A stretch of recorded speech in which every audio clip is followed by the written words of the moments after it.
हट्न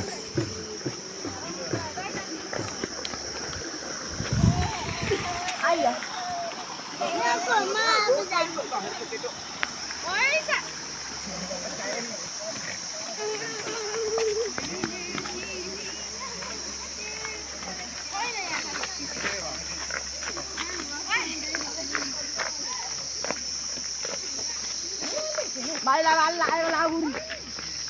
Có chơi đấy. Có chơi nữa.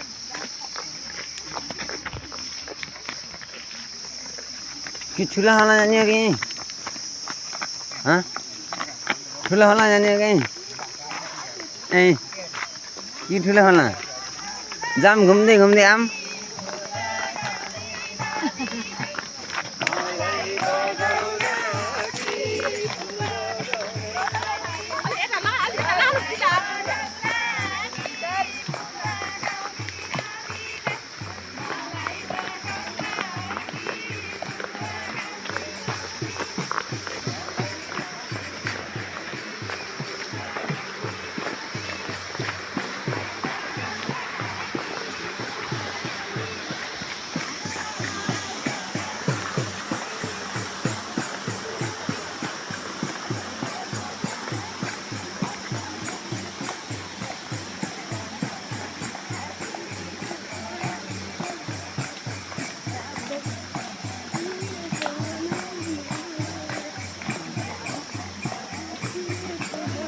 यहाँ त खोलै छैन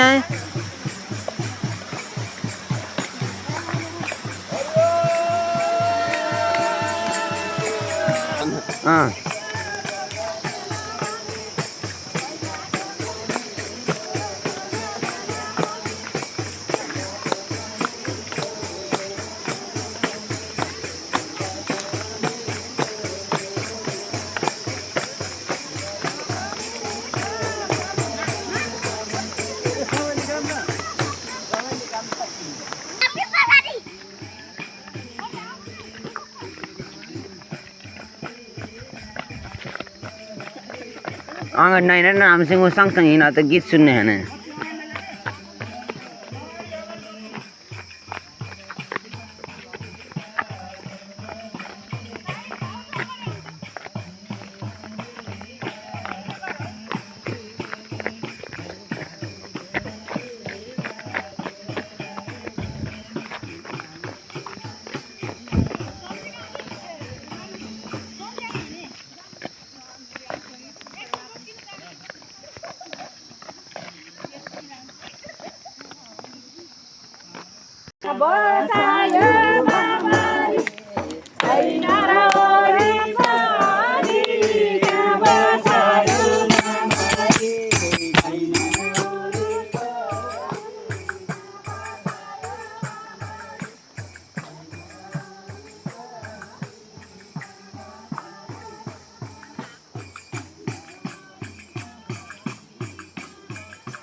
ये खोलो है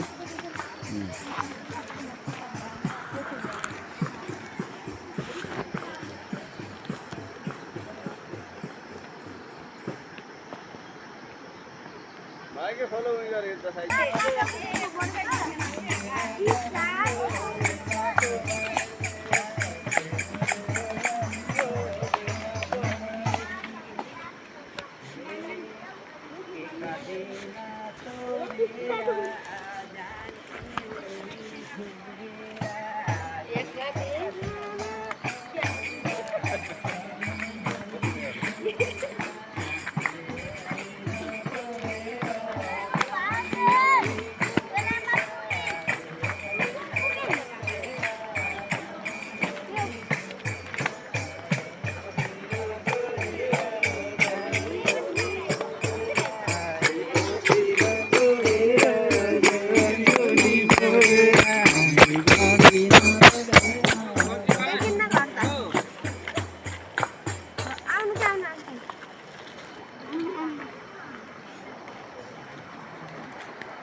हरे भजन गाउला शिवजी को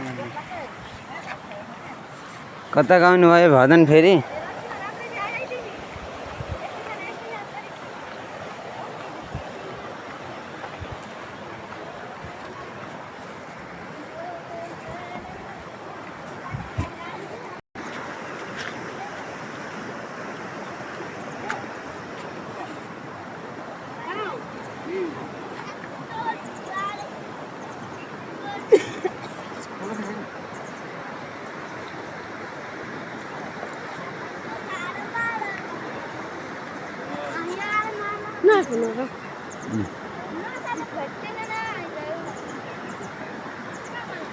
देखि न भिडियो गराएको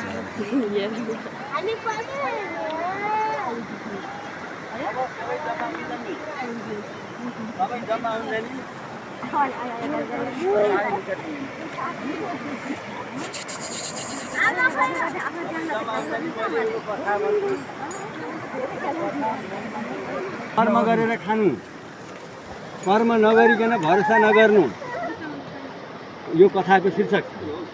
भृगु ऋषिका दुई भाइ छोरा थिए अरे बा।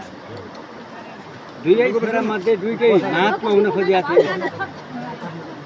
जेठा चाहिँ गङ्गा किनारमा यस्तै बगरमा चाहिँ कुटी बनाएर बसे। गाउँमा जेजमान कहाँ पूजाआजा गर्न पनि जान्थे।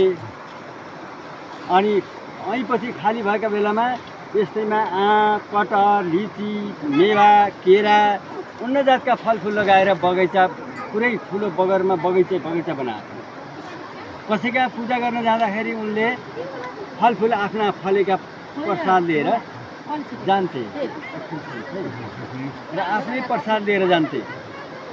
अनि जेजमान कहाँ गएर पूजा पनि लगाउँथे। निर्लोभी ब्राह्मण थिए, लोभ केही गर्दैन थियो। जसले जस्तो गर्छ आफ्ना इच्छाले त्यसै गर्थे। यति उति कसैलाई मर्का पार्दिन्थे। यस्ता सद्ज्ञानी महात्मा ऋषि उनका भाइ चाहिँ कस्ता थिए भने म त ऋषिङ जस्ता लेखमा बस्छु, बाला तपस्या गर्छु, मैले काम केही गर्दिनँ, कन्दमूल खाएर जिउनार गर्छु भनेर लेखा गएर बस्छु। लेखा बसे। अर्काले लगेका फुल प्रसादहरू खान्थे, नभए कन्दमूल खाएर जिउनार। एकछिन कथा सुनेर त्यसै जिउनार गर्थे। अनि 15 वर्ष भए। 15 वर्षपछि मैले दाईको दर्शन पनि गर्न पर्यो। उनी गङ्गा किनारमा बसेका थिए, टोपी बनाएर जेजमान कहाँ पूजा गर्न जान्थे। बगरमा टन्नै फलफुल लगाएको थियो। मेवा, केरा, बेलौटी, कटहर, लिची, अन्य जातका बिरुवा लगाएर टन्नै बगैँचा बनाएको थिए। आफ्ना आएका अतिथिहरूलाई त्यो फलफुल खान दिन्थे। यज्ञ इत्यादि गराउँदाखेरि उनी फलफुल लिएर जान्थे। र तिनलाई कस्तो भयो त भने भगवान्ले वायु विमान प्राप्त गर्नुभयो। त्यस्ता मन्त्रहरू पनि भगवान्ले दिनुभयो। ती मन्त्र जप्दा बित्तिकै जस्तो विमान चाहियो, जहाँ जान इच्छा भयो, मन जाहिरा त्यो मिलै सोबर सहज सुन्दर साबर भन्ने मनले चिताएको मन चिन्ते विमानहरू उनलाई चाहिँ प्राप्त हुन्थ्यो। भाइले त केही गरेका थिएनन्, लेखा बसेका थिए। अर्काले दिएको दक्षिणा प्रसादहरू खान्थे, भोग्थे, बाला तपस्या मान्थे। तर 15 वर्षपछि दाईका कुटीमा गए। दाई त 7 दिने सप्ताहमा प्राणी भएर गइसक्या रहेछ।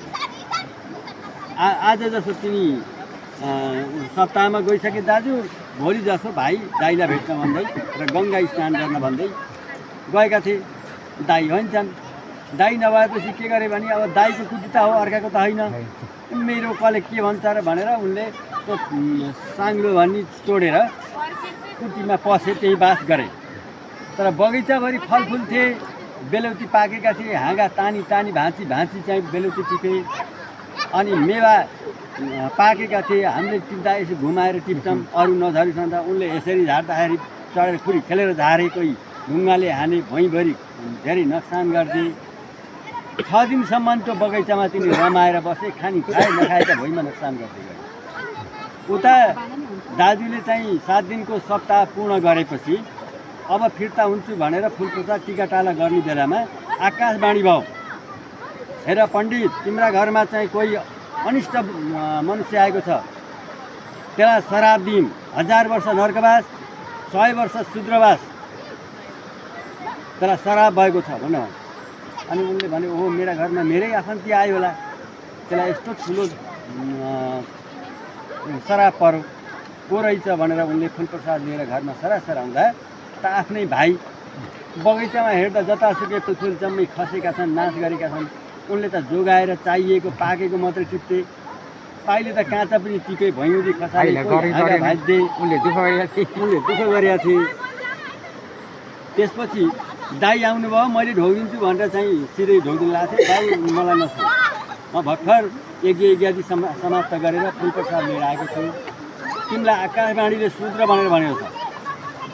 100 वर्ष शूद्रवास, 1000 वर्ष नर्कवास। शूद्रवास भनेको कामी दमाई जस्तो के बाहुनसित छोइने होइन, पूजाआजामा समय नहुने हो, त्यो शूद्र जात हो। त्यसपछि ओहो दाइ मैले गल्ती गरेको, मलाई माफ दिनुहोस् भनेर। मैले माफ दिएर त हुन्न, यो आकाशवाणी विधाताले गरेको श्राप हो, मेरो त उपाय छैन। मैले अरू गल्ती त गरिनँ, तपाईँको यिनी फलफुलहरू धेरै हाँगा भाँची त्यो तपाईँको मन दुख्यो होला भनेर। मैले त मेरै दाइ हुन् भनेर, तिमी त मेरै भाइ हो, मैले त श्राप त दिन्न थिएँ। तर आकाशवाणीले परम परमेश्वरले श्राप दिनु उपाय त छैन। दाइ मलाई यत्रो ठुलो 1000 वर्ष नर्कवास मैले कसरी भोगिला, मलाई यसबाट उपाय लगाइदिनुहोस् न भने। मैले जस्तो कठिनको तपस्या पनि गर्छु, जे सजा भोग्नुपर्छ यही जन्ममा भोग्छु, मलाई चाहिँ अर्को जन्ममा 1000 वर्ष नर्क जाने नगराउनुहोस् न। ए बाबु मैले त यो उपाय त छैन भन। समस्याका पछाडि समाधान त हुन्छ नि दाइ, कहाँ छ यो यस्तो समाधान? मैले गल्ती गरेँ, म चाहिँ बैरागी भएँ, म निराश भएँ, मलाई यस नर्कबाट बचाउने उपाय गर्नु। यो पृथ्वी तलमा सबभन्दा ठुला राजा भनेका राजा भने शिवसागरमा बस्ने राजा मना होइन राजा छन्। अनि तिनै राजाले तिम्रो उद्धार गर्न सक्छन्। राजा चक्रवर्ती राजाले उद्धार गर्न सक्छन्। पृथ्वीभरिका सबभन्दा ठुलो राजा हुन्छन्। तिनको दरबार छ समुद्रको माझमा, 7 समुद्रको माझमा दरबार। त्यहाँ ठुला सप्त ऋषिहरू चाहिँ तिनका पालेहरू भएर पार्षदहरू छन्। तिनैले यो पार कसरी पाइन्छ तिनैले सक्छन्। मनुष्यको उद्धार गर्न सक्ने चक्रवर्ती बाहेक अरू कुनै ऋषि मुनिहरूले पनि सक्दैनन्। त्यहाँ जाने कसरी, कति टाढा छ कति टाढा छ। अनि फेरि दाजुलाई त मनले सोचे यस्ता विमान आउन सक्ने त्यस्ता ज्ञानहरू दिएको थिए। त्यसपछि त्यही मन्त्र आफ्ना भाइलाई दिए, भाइ यो मन्त्र जप, त्यही मनचिन्ते विमानहरू आउँछन्, त्यसैमा चढेर। त्यो मन्त्र दाजुले भाइलाई त दिने भए, भाइप्रति त माया चाहिँ हुन्छ। त्यसपछि उनले त्यो मन्त्र जप्दा बित्यो विमान आयो। विमानमा चढेर उनी शिवसागर पुगे। त्यो ठुलो सागरको माझमा राजा चक्रवर्तीको दरबार थियो। त्यहाँ हिरा मोतीका खम्बाहरू लगाएको, मणि जजनले मान थियो। द्वारिकामा कृष्ण भगवानको दरबारभन्दा पनि अझ राम्रो खालको थियो। त्यहाँ गेटैमा गएपछि, द्वारमा गएपछि द्वारपालहरूले सोधे तपाईँ को हुनुहुन्छ, यहाँ किन आउनुभयो भन्दा म फल्ना लेखा बस्ने फल्ना ऋषिको छोरा ब्राह्मण हुन् भनेर आफ्नो परिचय दिए। र चक्रवर्ती राजासँग मैले भेट गर्न चाहन्छु भनेर भनेपछि उनीहरूले तुरुन्त गएर राजा चक्रवर्तीलाई सूचना गरे। अनि उनी आफ्नो गद्दीबाट छोडेर तुरुन्तै आएर ऋषिको पाउ छोएर ऋषिलाई डोराएर लगेर आफ्नो आसनमा बसाए। राजा चक्रवर्ती अति धर्मात्मा ज्ञानी थिए। भगवान्ले सुदर्शन चक्र दिनुभएको थियो। त्यो सागरको माझमा दरबार थियो। त्यसपछि उनी चक्रवर्ती राजाले सोधे आफ्नो आसनमा लगेर, तपाईँ मेरो दरबारमा मलाई दर्शन दिन आउनुभयो, मैले तपाईँको के सेवा गर्नु पर्यो भनेर भन्नुभयो। मलाई सेवा होइन, मलाई दण्ड दिनु। उहाँको दरबारमा होम चलिरहन्थ्यो। चारैतिर होताहरूले चाहिँ होमान गरिराख्थे। पत्थरै पनि अखण्ड जस्तै बत्ती बालियो त्यस्तै अखण्ड होमान भइरहन्थ्यो। मेरो शरीरलाई पनि त्यहीँ जलाएर होम गरिदिनु, तर मलाई सजा दिनु। अनि चक्रवर्ती राजाले भने मैले बर्मा हत्या त गर्दिनँ, ब्राह्मणलाई दुःख त दिन उचित छैन, वेदले पनि भनेको छ। ब्राह्मणलाई जति भोजन गरायो, ब्राह्मणलाई जति सेवा गर्यो उति पुण्य छ। मैले बर्मा हत्या कहाँ गर्नु? तपाईँले जस्तोसुकै अपराध गरेको भने मैले माफ दिएँ, माफ हुन्छ अब भनेर चाहिँ राजा चक्रवर्तीले भन्यो। तर ऋषिले मानेनन्। तपाईँले माफ भनेर मैले मान्नेवाला छैन। मलाई कुनै न कुनै अपराध गरेकाले सजा भोगेकै हुनुपर्छ। सजा नभोगिकन भागेर कोही पनि पार पाइँदैन। मलाई सजाय दिनु, मेरो शरीर डडालिदिनुहोस्, तपाईँलाई पाप लाग्दैन, मैले दोष दिन्न। तर मलाई 1000 वर्ष नर्क जान भनेर श्राप परेको छ। आकाशवाणीले दिएको, विधाताले दिएको श्राप। मलाई यो श्राप मेटिदिनुपर्छ, तपाईँले दण्ड जस्तो सुकै भए पनि दिनै पर्छ भनेपछि उनले होइन मैले माफ भनेपछि त माफ हुन्छ किन हुन्न भनेर उनीसँग पावन पुराणहरू रहन्थे। सबै 18 पुराण तिन कहाँ रहन्थे। अनि आफ्ना ऋषिहरूलाई बोलाए, पुराण हेर मैले माफ भनिदिएको छु, यिनले चाहिँ मान्दैनन् भनेपछि पुराण ल्याएर पावन पुराण हेर्नु त फल्ना लेखा बस्ने फल्लो नाम गरेको ऋषिलाई 1000 वर्ष नर्कवास, 100 वर्ष शुद्रवास त पुराणमै लेखिएको छ, खातामै लेखिएको छ, धर्म खाता थियो। त्यसपछि त ओहो मैले भनेर पनि मैले के सजाय दिनु, तपाईँले गरेका गल्ती के हुन् नडाटिकन भन्नु भन्दा मैले दाजुका कुटी वरिपरि फलफुलका बगान थिएँ, मैले तान्दा धेरै हाँगाहरू भाँच्थेँ, 6 दिनसम्म मचाएर माथेँ, केही फलफुलहरू नोक्सान गरेको थिएँ, केही मेरो गल्ती हो, अरू केही गल्ती गरेको छैन। उसो भए मलाई चाहिँ श्राप नदिनु है भनेर सुदर्शन चक्र ल्याएर 2टा हात यहाँबाट काटेर जहाँ हुम गरिरहेका थिएँ होतालाई, ल ऋषि हो यो चाहिँ 2टा हात डढालेर अनि फरानी बनाइदिनु भनेर भन्नुभयो। त्यसको शेष पनि अलिकति भाग माथि छाला हड्डी नरहोस्, सबै फरानी बनोस्, विभूति बनोस् भनेर दिनुभयो। अनि यता फेरि अश्विनी कुमार भन्ने देवताहरूलाई उपचार गर्ने डक्टरहरू थिए, अश्विनी कुमार भन्ने देवताहरू थिए। उनलाई भने यो ऋषिलाई केही पनि दग्द नदुखिकन औषधि ल्याऊ, यस्तो दुख्दै नदुख्ने औषधि लगाएर उनलाई सन्त गरायो भनेर शिविर तयार गरे। अनि उनले तिनलाई शिविरमा लगेर देवताहरूको शिविरमा लगेर उपचार लगाइयो। उतातिर फेरि अनि फरानी बनाएर विभूति बनाइयो। विभूति बनाएपछि फेरि त्यो धर्म खाता खोल्न लागियो। सुन्नु है, त्यो धर्म खाता हेर्दा त उनले तपस्या गरेको पुण्य लेखमा बसेर 15 वर्षसम्म तपस्या गरेको केही पनि छैन। तर उल्टो पाप गरेका थिए, त्यो हात गए, पाप र पुण्य समाप्त भयो, 2टा हात छैन। त्यसपछि राजा चक्रवर्तीले भन्नुभयो अब तपाईँको हात गयो, मलाई गाह्रो नदिनु, पाप छ, अब नर्क जानु पर्छ भनेपछि फेरि त्यही मन्त्र जपेर विमानमा चढेर अनि दाइका कुटीमा आयो। दाई दर्शन भनेर बाहिर भन्दा ध्यान गरेर थिएँ, उनले आँखाले हेरेँ, भाइका त हातै छैन। अब मलाई दाई भन्दै आएको थिएँ, बिचरा मेरो भाइ यस्तो हातै नभएको भाउ, यसको उद्धार केही होला, भाइ तिमीलाई चिरञ्जीवी गराउनु भगवान्ले भन्नु। दाई त बढी ज्ञानी धर्मात्मा थिए, सत ज्ञानी थिए। त्यसपछि गङ्गा नुहाउन जानुभयो त्यो भाइ चाहिँ, हात छैन। गङ्गामा गएर नुहाउने कसरी, डुब्लिकी मार्नुभयो, 7 फेरसम्म डुब्लिकी मार्नुभयो। त्यो गङ्गा नुहाउँदा गङ्गाजीले सूर्य भगवान्लाई अर्घ नदिइकन गङ्गा नुहाएको फलित छैन। अब अर्घ दिने कसरी, हात त छैन। त्यसपछि फेरि रहमा डुबेर 2टा हात अनि त्यो डुबाएर आफ्नो शरीर पनि डुबाएर नेत्र बन्द गर्नुभयो। आँखाले नदेखे जस्ता भगवान् सर्वत्र हुन्छन्। मेरा रवि शशि कोटि बदन की शोभा, ताई मेरा खा मन मेरा लोभा, गौरी श्याम निरिख तरी जई, प्रभुको रूप नयन बर पिजई, कंकन अठार अगर कपूर की बाती, हरियाई निर्मल भई छाती, फुलन की सेजा फुलन की माला, रत्न सिंहासन बैठे नंदलाला, घोर मुकुट मुरली सोहई, नटबर वेश देख मन मोहई, आधा नीलपित पटसारी, कुंज बिहारी गिरवरधारी, सकल पर्त वर्जनर नारी, सारा जगत का नर नारायण हे भगवान मेरो रक्षा गर्नु भनेर 2टा आँखा खोल्नुभयो। त्यो आफ्नो दिव्य रूपका हात दिनुभयो अरे भगवान। अनि अञ्जलीभरि जल श्री भगवान हात दिनुभयो, दिव्य रूपका हात भने। अनि दिव्य रूपका हातमा अञ्जलीभरि जल पनि भरिएको, हातबाट जल धारा सरेर श्री भगवानतिर जल बगेको देखेपछि हृदयबाट गदगद हुनुभयो, मुक्त हुनुभयो। मुक्त भएर बल्ल चाहिँ भगवानको स्थिति मेरो पास तपाईँको कृपाले म अझै भएँ। त्यही भएर मैले कर्म गर्नुपर्छ भाइ, केही न केही मनुष्य जीवी कर्म गर्नलाई जन्मेको। भाइको सम्पत्ति या दाइको सम्पत्ति पनि उसित नसकिकन नोक्सान नगर्नु भन्ने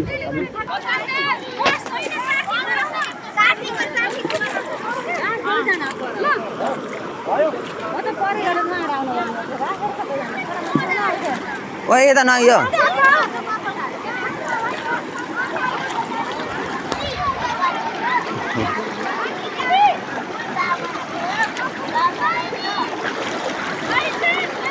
यहाँ त हल्ला हुन्छ यार।